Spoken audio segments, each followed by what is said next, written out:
Can I take the script down, or do I have to read off the script? My name is Jason Johnson. I'm an alcoholic. Thanks. You really worked hard on that. I'm sober today only by the grace of God and the solution I found in the Big Book of Alcoholics Anonymous. And let's see, if you're new here, you're wanted, welcome, and needed in Alcoholics Anonymous. And if you get, look, I'm going to go on a tangent. I might not get so, I don't know. But if you can get one thing out of my talk is to hear this. Alcoholics Anonymous works and God is real, right? The rest of this stuff I'm just going to try to throw in there. I want to thank the committee, Star, for the invite, all the emails that I didn't read till I got here. Thank God Billy had that information or we wouldn't have even made it to dinner. And Lee for throwing my name in the hat. Look, did you see this guy Joey, right? I'm just going to tell you, it's a blessing to be here, right? Because Joey and Billy picked me up at the hotel because I came in last night and they took me to lunch and we drove over, I guess it was a bridge, we drove over, we ate lunch and we're driving back and I made the mistake of saying, did we go over a bridge at lunch? And this turned sideways on me. But we're driving in Billy's car, right? I'm in the front seat, Billy's driving, all of a sudden we hear this, and this like long, I'm like, what's that? He goes, this is exactly what he said. Oh shit, my insulin's ran out. Right? I didn't mean to swear, but I've been where people shoot at each other. I've been stabbed a couple times. I got deported from Mexico City. That's a fear I've never had before, right? I'm like, what do you mean you're insulin? Oh man, I got to go home. I'm like, well, do we need to pull over? He just kept going faster and faster.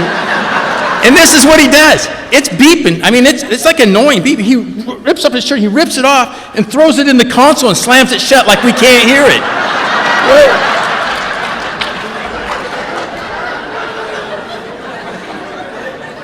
And I went across that bridge 3 more times. So it is definitely, I'm here. It worked out all right. You know, I'd never seen anything like that before. We don't have that stuff in Oregon.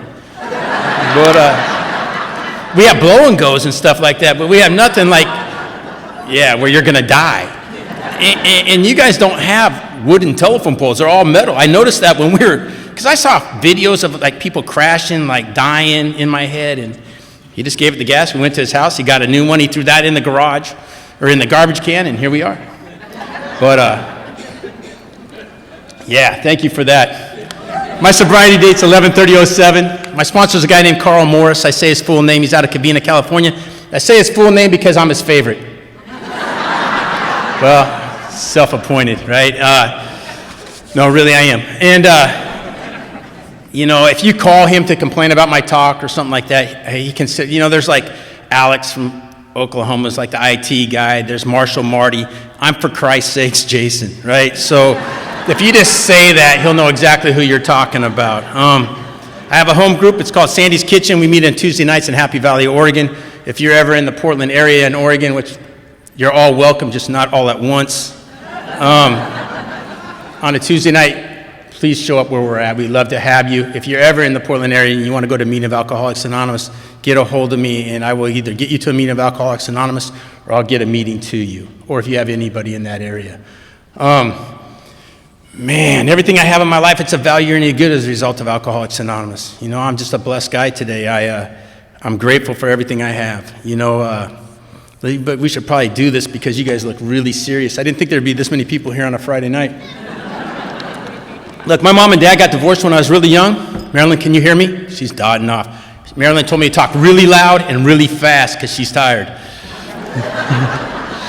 She said she was going to sit behind somebody, but she isn't, so I guess I'll just watch her sleep through my talk. Kind of like Bob Bazance, right? He slept through my last talk. My mom and dad got divorced when I was really young. My dad took off and I went to see him for a long time. My mom, I used to say, was an old hippie. She was a young hippie. She was like 23. And the reason I know she was a hippie because she smelled like a hippie. I don't know if they have that on the East Coast, like that patchouli smell and stuff or whatever. Yeah, that's my mom. And we lived with a bunch of other people up in the woods. Sometimes we lived in a teepee. Sometimes we lived in a log cabin. Once we lived in a school bus before it was popular. We lived up in the woods with a bunch of other hippies because they smelled like my mom. And I didn't know there was anything wrong with that, right? And here's what it was. During the day, everybody did a bunch of stuff, but at night they would start drinking. And I see my mom get beat up on a regular basis, right? And I didn't know there was anything wrong with that, because as a little kid, I didn't know that was wrong, because the next morning I'd get up, my mom would be hugging that same man that beat her up, right, telling him she loved him. So I didn't know that was wrong. I just thought that's the way the world was. And, look, I'm not it didn't make me an alcoholic. What that did is it gave me some skills to get through life, right? When I could feel that tension or that vibe coming, I learned how to either de-escalate it or run and hide. And that's what I got out of that. When I was going into kindergarten, my mom moved to the city, and her house was a party house, right? It's one of those houses at 2 o'clock in the morning, there might be 30 or 40 people in there, or 2 o'clock in the morning, it might just be me. And as a little kid, I learned how to make macaroni and cheese on the stove. I learned how to make my own bath. I learned how to make popcorn on the stove. And I learned how to survive, right? Because a lot of times I'd be the only person in that house. And what I would do when it got dark out, I just pull down all the blinds, turn on all the lights, and turn the TV up really loud. That way, if somebody came to break in, they'd think there was a party going on, and they'd go kill my neighbors. And it worked. I'm here today. But, my life changed I was getting ready to go into the first grade, and then the first day of school was on Monday. It was a Sunday night. I was at home watching Happy Days. Please tell me some of you people know what Happy Days is, right? It's not like a young people's meeting where they're all Googling Happy Days and then they laugh 10 minutes later, right? Or they go, hey, I'm watching Happy Days, and the phone starts ringing. And it's not like today where it goes to voicemail or caller ID. It rings till that person gives up, right? Or you answer it, and it rang all the way to commercial. So I answered it, and it was my grandma. Yeah, and I don't know if there's any grandmas in here, but you guys are annoying when you're a little kid and your grandma calls, right? Because she wants to know if you're excited to go to school. Do you have your clothes laid out? Have you taken a bath? Did you get your new shoes dirty yet? I mean, stuff that has absolutely nothing to do with Happy Days, right? And I'm just saying yes, yes, yes. And I could see my show came back on. I said, Grandma, I got to go. And she said, sweetie, let me talk to your mom. I said, oh, my mom's not here. She's at the tavern. The phone number is 282-4440. If you call, this guy Floyd's going to answer the phone. Ask for Darla. She'll come to the phone and tell you she's having one more pitcher of beer and she'll be home. Right? And there was that long pause, and finally she said, sweetie, give me that number again. And I did. And she said, when your show's over, I want you to go to bed, and when you get up to go to school tomorrow, I want you to listen to what the teacher says and be nice to the other kids. I'm like, great, just get off this phone, right? So I hang up the phone, and now I'm watching Laverne and Shirley. Better, huh? Yeah, thank you. That's my generation right there. And there's a knock at the door. Man, and I just panic, right? Then they start beating on the door, and so I crawled underneath the coffee table, and I'm hiding, and they start beating on the window, and I knew for sure I was dead. And I just knew it, right? That fear came in. But all of a sudden I hear this, Jason, open the door, it's Grandma. And man, I just got relief, right? It was just like hitting the lottery, kind of a jackpot. And I go to that door, and I open up, my grandma's standing there, and she looked like she was crying. She just didn't look like Grandma, right? She looked mad, she looked like she was like a mixed bag of emotions, right? But she said this, sweetie, get your stuff, you're coming to live at my house. That's like hitting the lottery, right? I'm in, right? Because when you go to Grandma's house, there's Rice Krispie treats, there's homemade cookies, there's homemade popsicles, there's sheets on the bed, and the pillowcases match the sheets. But most importantly, there's somebody there all the time, right? And I'm like, that's easy. So I grab my little bit of stuff, and I jump in her car. We drive to her house, and I'm running up these stairs, and I'm cutting through the front room, and I hear this, hey! And I turn around, it's my grandpa. He's like, what are you doing here? I was like, man, I live here now. I didn't know my grandma didn't run and buy him, right? I found out later, he just, but there's what he did. He looked right at me, and he said, yeah, you do, buddy, come here. And he gave me a hug, and I fell asleep on that man's lap for the next 4 or 5 years, every single night, because he made me feel safe. Look, and you're going to find this hard to believe, but I wasn't an easy kid, right? My grandma used to drop me off at Sunday school, and she'd push me in there and say, he has an enthusiasm for life, and then she'd jet down the hallway, right? My grandpa would drop me off somewhere, and he'd say, he's either in trouble or trying to talk his way out of trouble. Doesn't matter. That's him, right? And I was that kind of kid that, I don't know, when I was growing up, I remember I was in the 3rd grade, and they were having, it's not like career day, but everybody was going to dress up what they wanted to be when they grow up. And so it was like Wednesday before the big reveal on Friday, and they're going around, my teacher, Miss Bo, is going around the room asking people what they want to be. People want to be firemen, nurses, doctors, police officers, and it got to me, and they said, Jason, what do you want to be? And I said, a bank robber, right? And 3 people changed their occupation right away. I had a gang just like that, but yeah, it didn't go really well. I got sent home with a note, and I became a rodeo clown, but that's a whole nother story.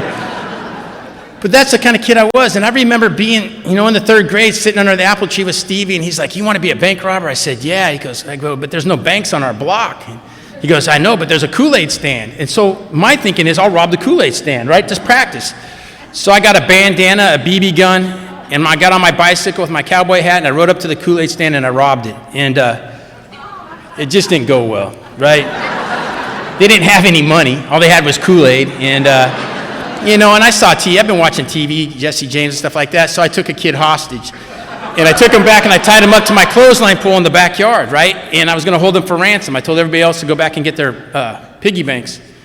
And so I tied this kid up, and at my house at 5 o'clock is dinner. My grandma yells, dinner, if you don't go eat, you don't eat, right? You can stay out and play, but you just don't eat. I hear dinner. I tell this young man, hey, I'll be back. I got to go. It's dinner time.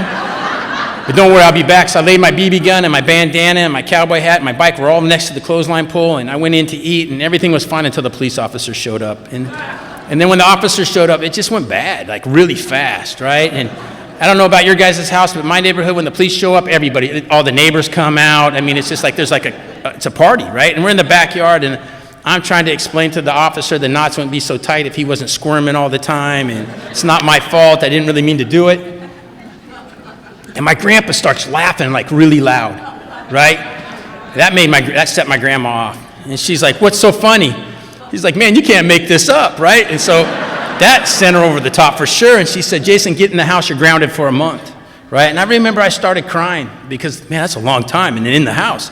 But my grandpa, this is where my grandpa and I's relationship changed. He goes, hold on a second. He took my grandma behind the house because I guess you don't argue in public.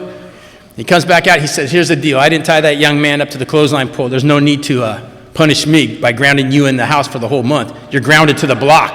I was like, sweet. So I learned right away to share in a general way when you get caught. And I learned that, my grandpa was there for me, right? And he became like that guy. But here's what happened. As I got older, he became a problem, right? He's the kind of guy that if you dropped a nickel or a quarter on the ground, he'd spend $1 to get it back to you. He's just a good person, right? And so as I was getting in trouble, he started telling the police where I was at, I always thought he was out to get me and he hated me, right? My grandma, on the other hand, I thought she just felt sorry for me, right? Because I don't know if anybody's taking care of a grandkid, a niece, a nephew, or anything like that. But I'm the kind of kid that if anybody went on vacation, they had to come get Jason and take him, right? If I had a baseball game, all my aunts and uncles showed up. And the only reason they did that is because my grandma told them to, right? And I just felt like she felt sorry for me, right? And that's why everybody did that. But I was in the 6th grade. I just got into 6th grade, and it's middle school in Oregon. And I'd gotten kicked off the school bus for 3 months, which is a whole nother story. But I was getting ready to leave that day to walk out of the school to walk home for my first day. And I see my grandma coming in. I was like, oh, she came to rescue me again. And she said, no, sweetie, we need to go in and talk to some people. And I remember we went into this room, and there was a round table, and there was a teacher, a counselor, a lady from special needs school, and a couple other people. And the 2 chairs on this side. And we sat down, and they proceeded to tell my grandma everything I'd done wrong in the last 3 months. That I had no self-control, that I stole, that I talked all the time, that I hit other kids, that I lied, told them I couldn't read and write at that level, that I probably should not be in that grade, right? And I remember sitting there just thinking, man, I wish my grandpa was here. He would have solved this problem by now, because my grandma didn't say anything. She just sat there, and she had that same look she had when she came to the door, but she just sat there. And when they got done, she goes, may I say something? And they said, sure. She goes, look, I'm not going to deny Jason did any of those things. He lives at my house. But he's a good kid, and there's a good kid inside of there. And the reason I know there's a good kid inside there is because every morning before he goes to school, he runs down to Mrs. Harrington's house and he throws her newspaper up on the front porch so she doesn't have to walk down the stairs. And Shane, the young man who's simple-minded, every time I see him at church on Sunday or the grocery store, the first thing he asks is, where's Jason? Because nobody picks on him when Jason's around, and Jason always picks him for sports when they're playing him. Nobody told Jason to do those things, he just did them. So there's a good kid inside of there. It's our responsibility to tap into that. And I had a great year that year, right? But here's the deal. I remember walking out of that office and walking in that hall and looking up at my grandma for the very first time in my life, believing somebody loved me and had my back, right? And that lady became my hero. She's that person that's the only person in my life that I've ever went all in with, right? And I went everywhere she went. That same year, that young man I tied up to the clothesline pole, Sean, became one of my best friends. Maybe I need Al-Anon, right? I took a hostage. Yeah, I don't know. And we went over to my buddy Leif's house, and we were going to sleep in the backyard. And in the state of Oregon, when you sleep in the backyard, it's like twice a year. So we're in the backyard getting our stuff ready, and my friend Leif's mom comes out and says, hey, ordered you guys a pizza. There's $10 on the counter. When the pizza guy gets here, pay him his money and stay in the house. The adults are going bowling. That's like hitting the lottery too, right? They leave, 3 kids, 6th grade, in a house, pizza on the way. The pizza comes, my friend Leif says pizza tastes better with beer. I'd never drank beer before, but I said, yes, it does. And he went downstairs and he got a case of Lucky Lager beer and he brought it up. I'm here to tell you, you'll hear people say that they drank and I learned right away you got to hang in there, right? I had to hold my nose and I had to gag it down, but it worked out, right? But it wasn't, I didn't have this, ooh, I've arrived thing. I was like, ooh.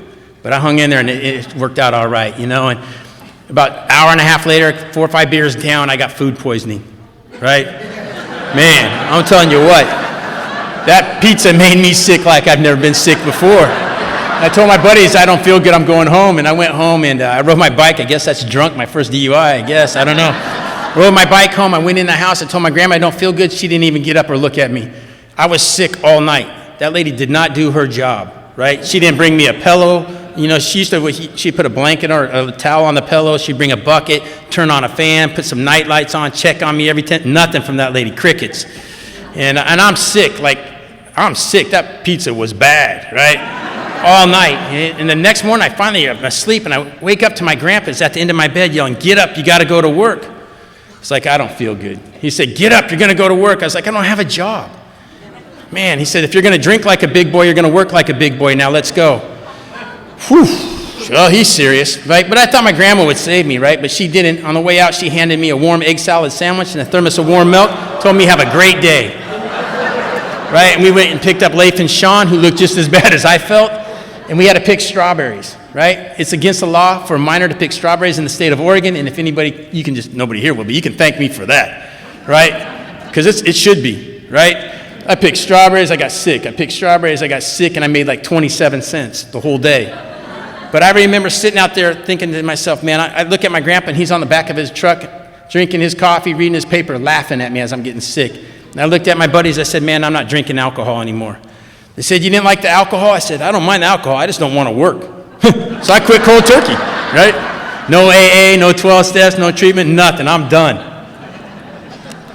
But here's when the recession and the allergy kicked in for me, man. I got into high school, and what I found out, I was okay at sports. I guess I was pretty good, and I played sports on the weekdays, but during the weekday, what I would do, I'd save my lunch money Monday, Tuesday, Wednesday, Thursday, Friday, pitch in with some other guys, and I'd shoulder tap, and we'd drink on the weekends. So we played sports during the week, and we drank on the weekends. Nobody was dying of a heroin overdose. Nobody was going to jail. We were just having fun, right? And I didn't think I had a problem with that. On May 5th, 1989, Carl says, I need to tell you the truth. I used to say I borrowed a motorcycle, I stole it, right? And I got in a high-speed chase, and I woke up in an ICU in a hospital, and not knowing what happened, I started asking him if I was going to live, and this nurse came up to me, and I asked her what happened, and she said, you're in a drunk driving accident on a motorcycle. I told her I don't own a motorcycle. She said, we know. I said, am I going to die? She says, you're not going to die, but you're probably going to lose your left leg, and if you don't lose your left leg, you'll never walk normal again. And I remember thinking to myself, that ain't that bad. I'm alive, right? And what happened was I told myself I'll never drink alcohol again, but I got out of that hospital, and within 2 weeks, all I know how to do is drink, right? Because I have that obsession, I got that allergy, but I also got that voices in my head and that thing in my gut, and the only thing makes it all right is alcohol, right? And I just lowered my standards to keep up with my quality of life. So eventually I'm living in a house at somebody's aunt or uncle's house until the police come, and then nobody knows whose house is it. It's one of those houses that has no power, no water, but it's a hangout place. And I would live in one of these things, and I'd do what I have to do to get to where I had to get. And about once a month, one of my uncles would show up at this house where I was staying at, and they'd go, you got to go down to the payphone and call Grandma. I'm like, why do I got to call Grandma? And they go, because she calls everybody. First thing in the morning, she calls all the hospitals, the institutions, the jails. Then she calls all of your friends, and then she calls all of us. Has anybody seen Jason? Anybody know where Jason is? Is Jason alive? Can somebody go please find Jason? So you need to call her, tell her you're okay, so she'll leave us alone, right? And so I go to a payphone, and I call my grandma, and I talk to her. I tell her the same thing basically every time. Grandma, I'm doing really good. I have a great job. I'm working out of town. When I get back into town, I'll come see you. And look, I'm not a bad guy. I'm an alcoholic, right? And I'm powerless over alcohol. So my best thinking is when I put alcohol in my body is I'm not stealing from you or lying to you if I'm not standing in front of you, right? I thought I was doing you a favor. I did not realize that my grandma didn't have a solution to me, and she didn't have Al-Anon, right? She had a grandkid that she raised from a little kid that she didn't know where she was, and she was scared to death. And I did that over and over and over. And every once in a while, I go there and get my $5 because that's what you do, right? And I'd hug her and tell her I loved her and all, you do what you got to do, right? But I just tore that lady's heart out. You know, on December 1st, 1997, my Uncle Leroy showed up at my tent. I had got kicked out of the house, abandoned house, and now I'm living in the backyard. And he came to tell me that my grandma had been in ICU at the hospital for about a week, and they took her off of life support. Maybe I should come say goodbye. I told him, man, I don't want to go. And he's a big biker guy, and he said, you're going. I said, all right. I really didn't have a choice, right? And so I get in his truck, and he hands me a pint of vodka, and he tells me, drink this. And I drank it. And by the time we got to that hospital, I was okay in here, right? And I got off that elevator, and I don't know about here, but at this place where my grandma is at, only 2 or 3 people can go into the ICU room at a time, and everybody else stays out in the lobby room. And I have a big family, and there's I get off this elevator, and there's 20 to 30 people sitting on this side. Look, I already know that I'm the piece of crap in my family. It's not going to amount to nothing, right?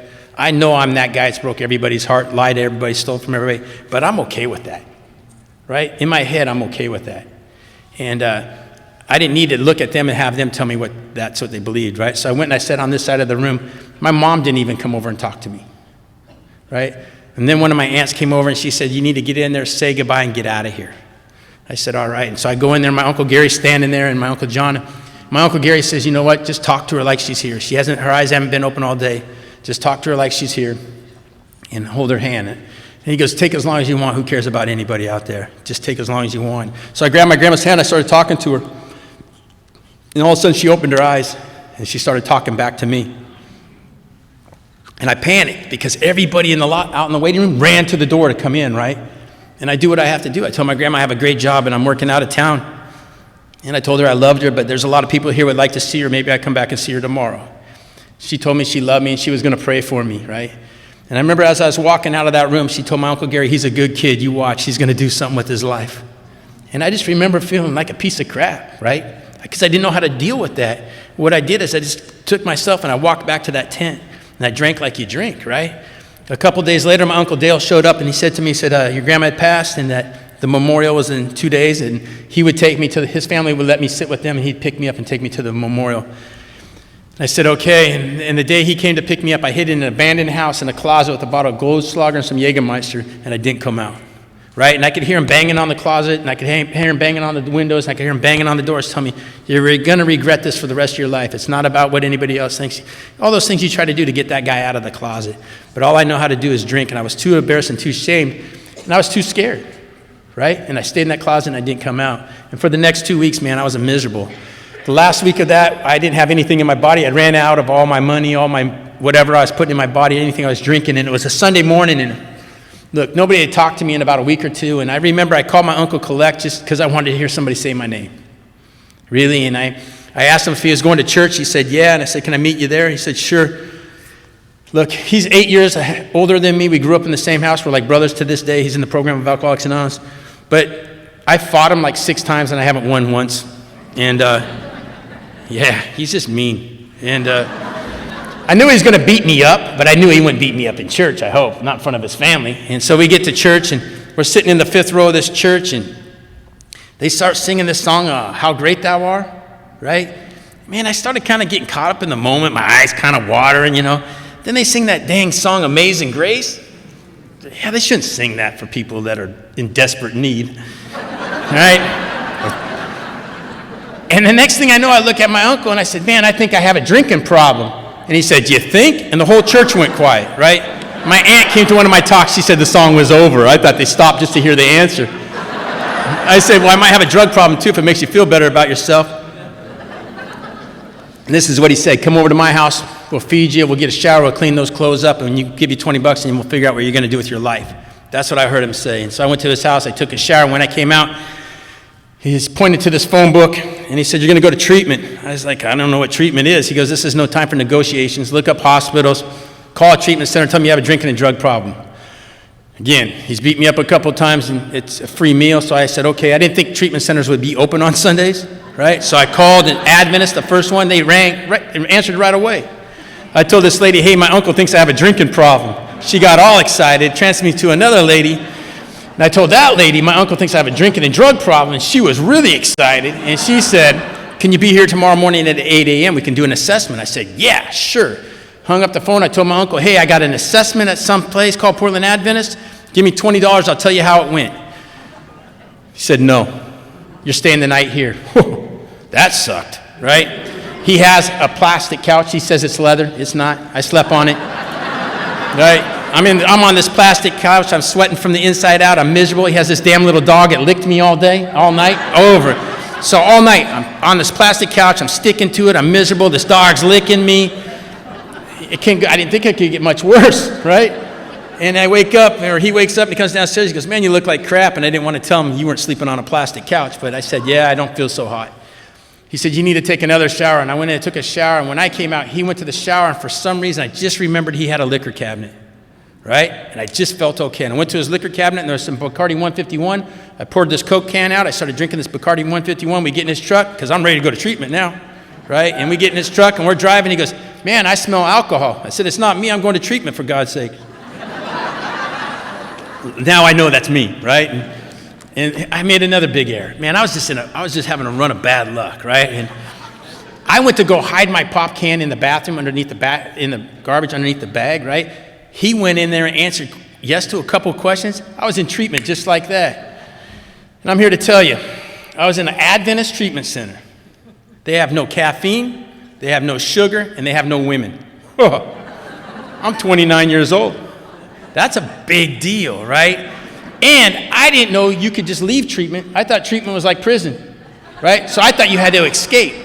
And we were on the second floor, so I'm watching shift changes. I'm watching the elevator, trying to time how it goes to floors.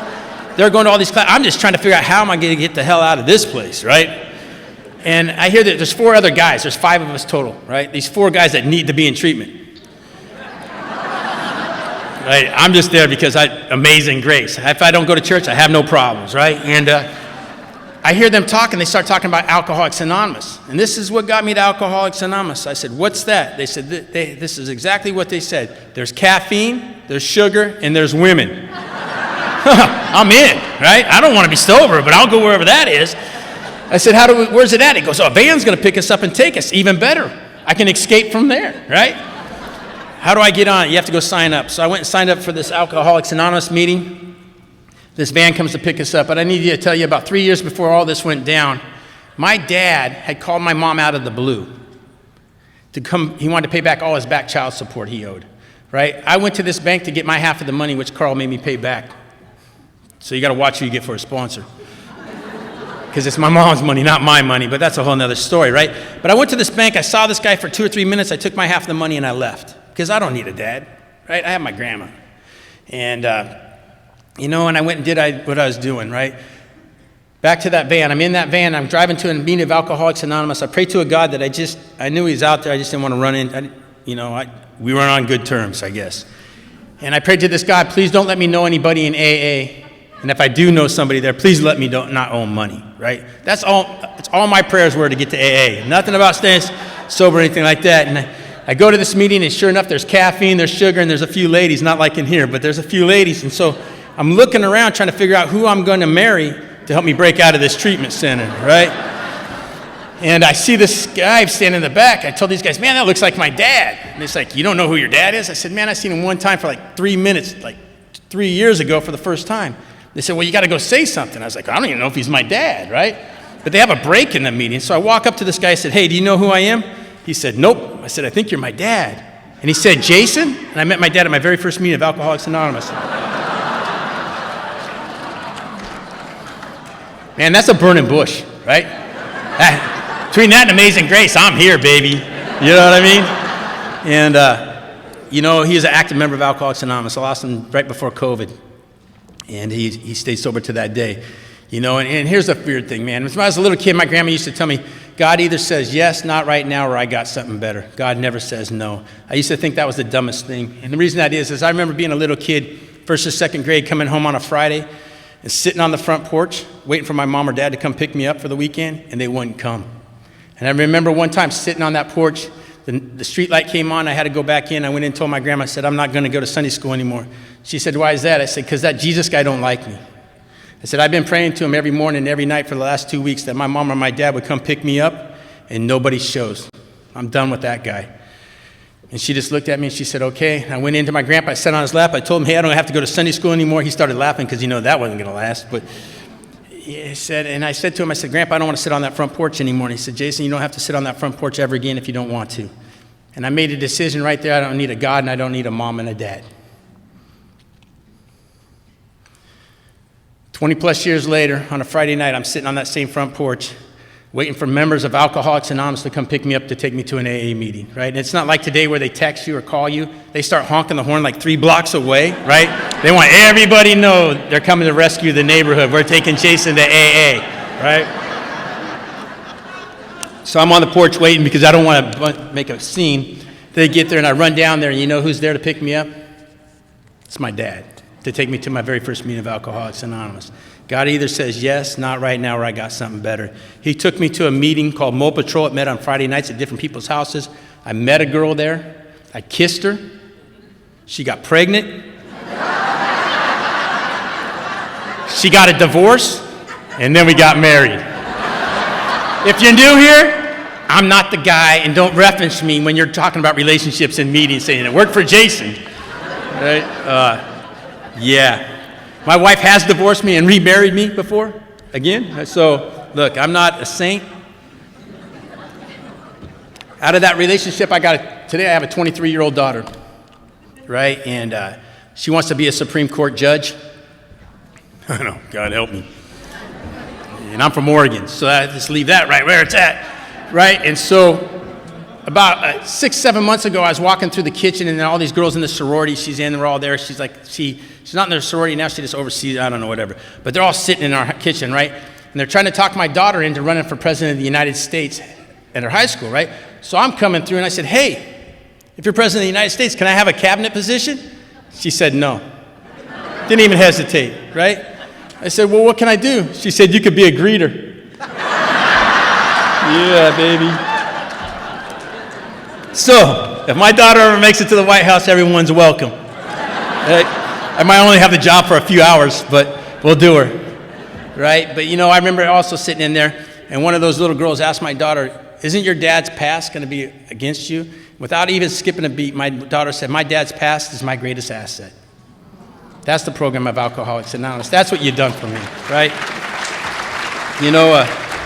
I married that lady, like I said. I started going to one meeting a month. It was a speaker meeting called SSAL. This guy, Tim, he was here last year, I think, a friend of mine from Oregon. He ran it. I was the raffle chair. I was only going because I stole half the money. I paid it back to him. He lets everybody know, right? Because the sponsorship, again, watch who you pick. But I was going to this meeting once a month. That's all I was doing. And it was a Saturday of that meeting. I told my wife I didn't want to go. She was on the committee. She started saying something, so I asked her for a divorce. She said no. I didn't know you could do that. I thought you had to get attorneys and debate and at least argue a little bit more. She said, I'm going to the meeting. Maybe you should go. I said, screw AA. She leaves, and I do what every good alcoholic does at this time. I go into my daughter's room. I get a big book, a Bible, and I go to the computer and I write a resignation letter to Alcoholics Anonymous. Yeah, sounds bad now. It's really bad. I had some paragraphs from the Bible, paragraphs from the big book. I dated it, I signed it, and I took it to this guy named John B. John B., I thought, was the president of AA in Oregon, right? The reason that is, he was the chair of this meeting, but he had all these naughtigans, right? You guys call them pigeons, sponsies, or whatever. I call them naughtigans, right? They're the kind that when you show up at a meeting, there's like a row of them greeting you, and you're like, good God, not again, and you're trying to get away from them. Or they get called on in a meeting. They talk about God, sponsorship, the allergy of the body, the session. I mean, the shit that just drives you nuts when you're brand new. Sorry, babe. Sorry, I didn't mean to swear again. Call Carl. He loves it. And I would just say, not again. And he had a whole bunch of them, right? So I just thought he was the president of AA. So I walk up. It's a big meeting like this. I hand him my letter, and he opens up, and he starts reading it, and he starts laughing like really loud, right? And all these naughticans are swarming around, and they're passing the letter around, and they're laughing, and I'm just standing there sweating, right? I don't know, way past anything I anticipated. All of a sudden, he looks at me, he goes, no. I go, what do you mean, no? He goes, I'm not going to allow you to leave Alcoholics Anonymous. What accidentally came out of my mouth is, will you sponsor me? Yeah, it went bad really fast. He got all serious. He goes, are you willing to go to any length for victory over alcohol? I'm like, man, I was just resigning from AA with a letter. Yes. He says, this is what you're going to do. You're going to pray twice a day. You're going to get on your knees in the morning. You're going to say, please help, thank you, amen. And you're going to get on your knees at night and just say thanks. I said, I shouldn't ask for sobriety. He goes, you got way more problems than drinking. Just go with that. And I said, all right. He said, you're going to call me every day at 6:30 in the morning. I was like, I might as well get a better paying job. Told me I had to read 2 pages out of the big book for the rest of my sobriety. Here's the deal breaker almost. He said I had to go to 5 meetings in 1 week, 2 where he was at. That's like a 6-month coin for a guy like me in 1 week, right? And I was like, oh, and then he told me I couldn't drink in between meetings, right? And I said, all right, I'll do it or whatever. You know, we're way past anything I know. You know what? Within like 30 days, I was a Nottingham, right? I was standing at the front of the greeting line, and my job was to shake every woman's hand that walked into the door and make her feel welcome and hug every guy that walked in, right? Yeah, it was just as awkward for me as it was for the people I was hugging, right? These guys are looking at me like, you don't have to make it so awkward, Jason. I'm like, whatever. I'm doing better every day in every way. Keep moving. Hug. Every once in a while, a woman would hug me, and I'd say, she did it, not me. You know what I mean? They just look at me like, who cares? And I started doing Alcoholics Anonymous, right? And he started making me feel part of, right? I kind of got a little bit of that vibe. But here's what happened. In 9 years of sobriety, I'm sitting in the back judging you. I knew Star was going to be mad at me if I swore. I knew, well, I don't know nothing about Joe because he scares the hell out of me. But I knew what Mike was going to say on his birthday. I knew Billy had to go to the restroom. I knew everything everybody had to do in that meeting, right? And it just irritated me. And Cliff Gooding says the best, sounds like Charlie Brown, wah, wah, wah. I wish I would have went and talked to somebody about it, but I started selling dope. I know, like nobody in here sold drugs when they're sober or thought about it. I did. At 9 years of sobriety, and I got pretty good at it, right? And I went and bought this car, and I took it to this place called Les Schwab. I put some wheels and tires on it, and I pull out, and the wheel falls off, and I crash. Yeah, that didn't go too well, but Les Schwab rented me a car because it was their fault. It was a Chrysler 300 that looked like a Rolls Royce. I grew up in Felony Flats. It said Hemi on the side, had tinted windows. I'm in, right? And I go meet this guy that I've been meeting every day for about a year, and I picked up the police report says 157 grams of meth, and I'm driving down the road, and all of a sudden a bunch of cop cars swarm my car, and I don't mean like one or two. I'm talking like I was a task force now that I know, right? And they swarm my car, and I have this small amount of methamphetamine. It looks like a small basketball. And I'm like, man, I've never been in this car but one time. I don't know what to do with it. So I guess I'll just put it under the front seat. It's a rental car. You know what? I have a valid driver's license, proof of insurance, and I haven't had a drink or drug in 9 years. I should be able to talk my way out of this, right? If they find it, right? So I put it underneath the seat. An officer walks up, and he taps on the window. I roll it down because I didn't want them to know I knew they were there. And he says, Jason, which is a really bad sign too. And he didn't ask me for my ID. He said, could you shut the car off and step up on the curb? I said, sure. So I shut the car off, and I open up that door to get out, and I hear this, I look down, and my seat's going back all by itself. Yeah, it's not like when you're playing cops and robbers as a kid where you can yell time out, right? It just kept going back. I never had a car with a memory seat, right? I don't to this day. And it went all the way back, and my drugs are right in the middle of the floor, right? And yeah, you can't yell do-over, time out, right? I mean, you're just pretty much screwed, right?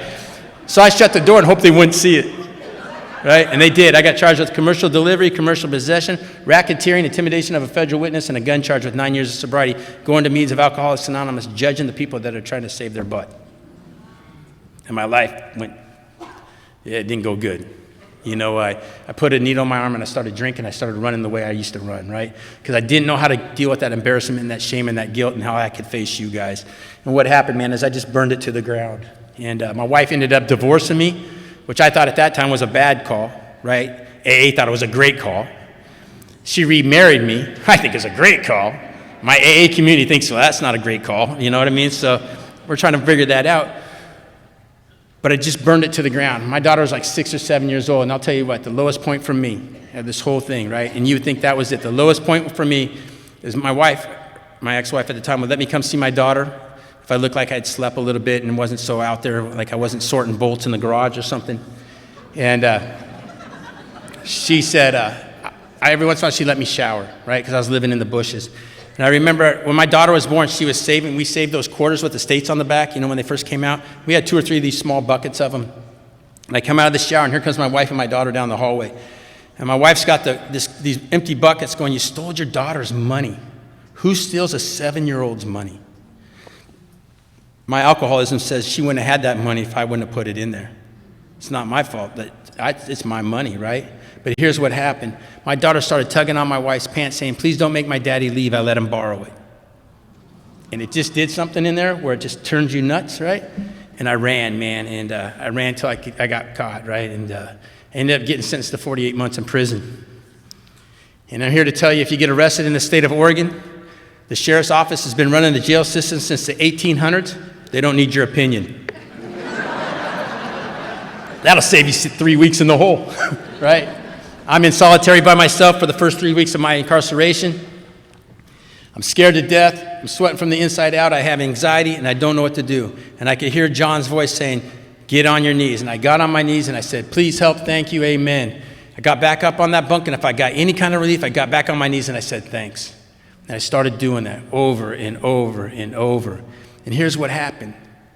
For the first time in my life, I admitted to my innermost self that I'm an alcoholic, right? I've been telling you people all this all my life, or this last 9 years, telling you what you wanted to hear. For the first time, I admitted I was an alcoholic, and my life changed, right? And I walked out of that thing. I got put in population, but here's what happened. At 3 months and 27 days, some judges in the program of Alcoholics Anonymous in my area signed some letters, sent it to another judge. I ended up getting a suspended sentence, and I got it released. I had to do my 3.5 years in the state of Oregon, and then I had to do 3 years of parole. But I've been an active member of Alcoholics Anonymous in good standing since that day, right? And I'm grateful for that. You know, I'd like to say my life is, I'm a shining example of AA. My grand sponsor, Bob B, says I'm a right fielder. You take that for however you want, right? I'm in the game, though, right? It's just, there's two kinds of people in AA, those who show you what to do and those who show you what not to do, and they're both equally as important. And this is a typical day at my house. My daughter was 17 years old. My wife comes up to me and says, "Hey, we're going on vacation." I go, "Where are we going?" She said, "Canada." I said, "I can't go to Canada." She said, "We know." And away they went. Yeah. So I'm dog sitting my dogs. I found out later you can't dog sit your own dog, according to my wife. You're watching your dogs, right? Or you're being a parent or whatever you want to call it. They're gone for like 10 days, right? And they get back, and my daughter goes straight to her room. And my wife comes up to me and says, "Hey, I need to talk to you." I said, "All right." She goes, "No, we need to talk seriously." I was like, "Okay." I thought maybe she fell in love in Canada, was divorcing me. I don't know, right? She goes, "When Bailey and I were in Canada, Bailey got a tattoo." I wasn't ready for that. Man, I saw stripper poles, I saw tramp stamps, I saw Aerosmith videos, and I saw red, right? And I lost it, right? And I have a sleeve, I have I have nothing. But when it's your 17-year-old daughter, you're going to prison. We're getting a divorce, and I got to figure out how to get that tattoo off my daughter's back, right? And so I gave my wife everything I had, and she's not really paying attention. So I went upstairs, and I gave my daughter everything I had, right? I do what you do when you're out of control. And this is where my wife and my story differ. She told me she'd get out of the house. I told her I was going for a ride. I got in my car, and I'm driving down the street, and I'm on speakerphone, and I call an Al-Anon.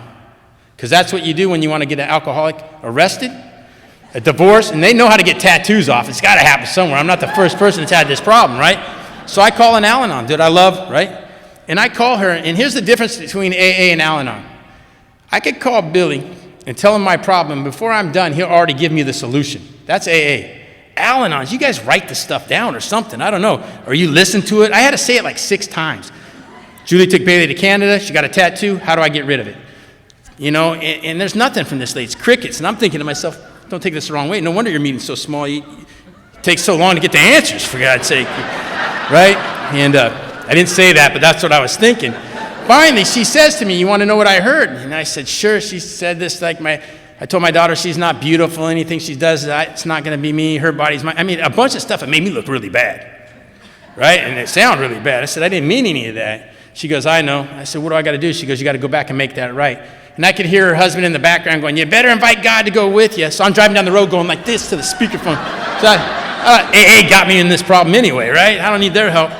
So I go back to my house, and I sit in that driveway. I say a prayer, and I invite God to go with me. And I go in that house. I told my wife I overreacted.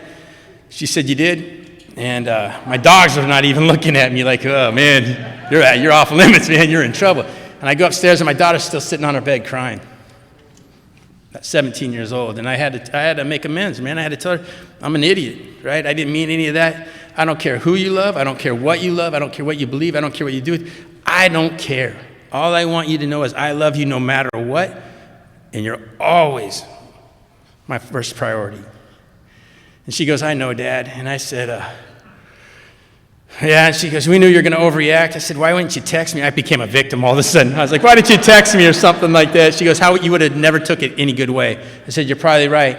She says, you want to see the tattoo? Oh. I didn't say anything, right? Sure.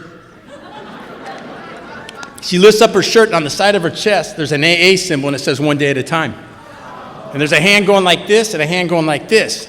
My first thought, again, I didn't say anything, is, God, I hope you're not alcoholic, and what's with the praying hands? We're not Catholic, right? But I didn't say anything, right? She goes, you want to know what it means? I said, sure. She said, if it wasn't for Alcoholics Anonymous, you and Mom would have never met, and I wouldn't be here. I said, oh, that's pretty good. She said, the hand going like this is Mom's hand, because she's always serving the cookies and making the coffee at the meeting.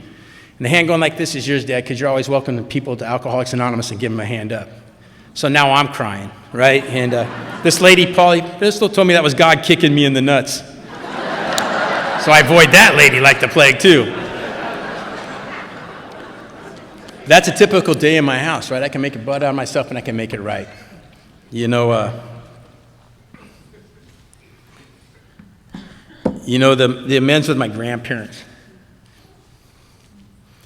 My grandpa was alive, my grandma was obviously passed. And so I went to my grandpa's house, and I tell my grandpa, I said, hey, Grandpa, I don't know if you know this or not, but I borrowed a lot of money and stole a lot of money from you and Grandma. He goes, I know. I said, well, I don't know how much. He goes, I do. And he goes in my grandma's bedroom, and he comes back with these spiral notebooks, right?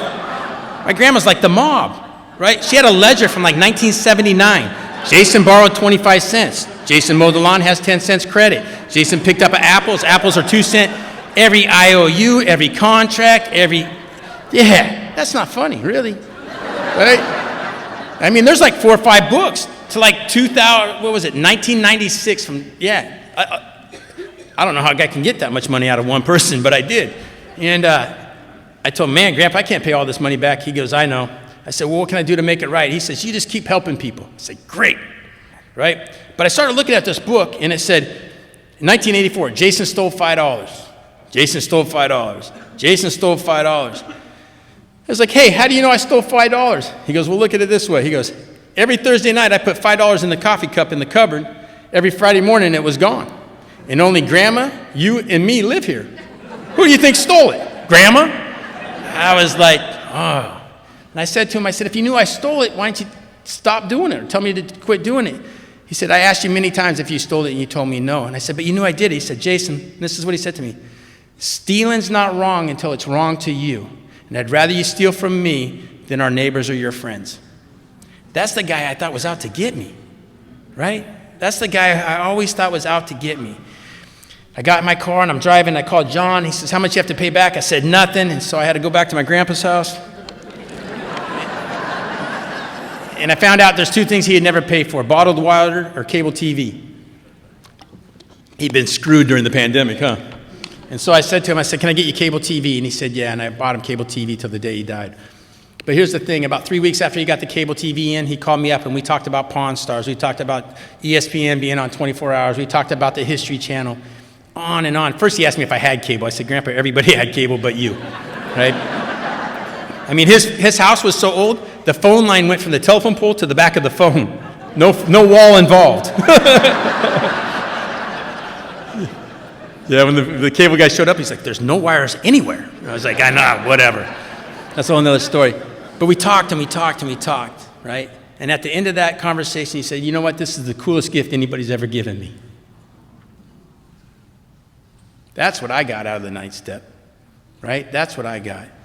My grandma, on the other hand, I didn't know how to do that, man. I went to the grave site. I wrote letters. I looked for dragonflies, butterflies, ants, potato bugs, whatever, right? I wrote these letters. I sat, I meditated. I did this for many years, right? But I couldn't get rid of that ache they talk about, right? Sometimes I drive by that cemetery and I just nut up, right? And I start crying because it hurt, right? How do you treat somebody like that loved you like that?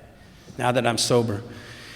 And one day I'm flying back from a conference, and I get a text from a guy, so obviously I wasn't in airplane mode. I don't know what happened there. But it's this guy named Jimmy Jack. He's a grumpy old guy from somewhere around here. He sends me this letter, this thing, and it's a story about this little guy. And he knows I'm the kind of guy that when it comes to clear-cut directions, but if you tell me in a story and I can relate to it, you got me, right? He sent me this story about a little kid. He's the first one born in his family. And his sisters were born, and his dad started paying attention to his sisters, and he got really jealous, right? But he knew his dad loved football. So he went and asked his parents if he could play football, and they signed him up, and right away he realized this is a bad idea, right? He's not a football player, he's a trumpet player. But after every single game and every single practice, his dad would come find him and give him a hug and tell him he loved him and how proud he was of him. And the young man played all the way through high school. In his senior year, his team's going to the state championship, and 2 weeks before the big game, they're at practice, and the coach calls him over and says, "Son, I don't know how to tell you this, but your dad had a heart attack today and he didn't make it." And the young man hit his knees and started crying. And he got up and he asked the coach, "Is it okay if I go home a little early today from practice?" The coach said, "This is just a game. Go home and take care of your family. Do what you got to do. Don't worry about football. It's just a game." And the kid left, and the big game came up.